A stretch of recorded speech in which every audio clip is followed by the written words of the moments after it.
Hey guys, मेरा नाम है नवीन। आप देखिए नवीन टेक्निकल जोन। तो गाइस आज हम बात करेंगे Realme Narzo 50A के बारे में। गाइस आज को हमारा टॉपिक है how to use and set fingerprint lock. तो गाइस अपने फोन में देखिए आप फिंगरप्रिंट लॉक को यूज एंड सेट कर पाएंगे। तो इस वीडियो में हम सब जानेंगे। तो गाइस वीडियो को आखिरी देखिए एंड समझिए। एंड अभी तक आपने हमारे चैनल को सब्सक्राइब नहीं किया है तो प्लीज़ सब्सक्राइब कर लीजिएगा।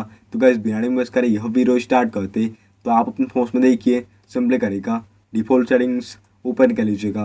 एंड यहाँ पे आप नीचे आके देखिए पासवर्ड एंड बायोमेट्रिक्स ऑप्शन पे। तो यहाँ पे आपको देखिए बायोमेट्रिक्स में फर्स्ट ऑप्शन दिया आता है फिंगरप्रिंट वाला, तो आप क्लिक कर दीजिएगा। तो आप जैसे भी टाइप करेंगे तो आपको पासवर्ड एंटर करना पड़ता है जो अपने होम स्क्रीन में सेट किया हुआ है। एंड यहाँ पे देखिए मैंने ऑलरेडी एक वन फिंगरप्रिंट को ऐड करके रखा है। आप जैसे एड फिंगरप्रिंट पे टाइप करेंगे तो आप फिंगरप्रिंट लॉक को यूज एंड सेट कर पाएंगे। यूज फिंगरप्रिंट फॉर की बात करें तो आप फिंगरप्रिंट लॉक के साथ स्क्रीन अनलॉक कर सकते, ऐप लॉक सेटअप कर पाते। तो इस प्रकार से देखिए आप फिंगरप्रिंट लॉक को यूज एंड सेट कर पाते इसी तरीके से। तो गाइस ये था आज का हमारा टॉपिक। उम्मीद है गाइस आपको वीडियो पसंद होगी। आज के लिए बस इतना ही। Thank you.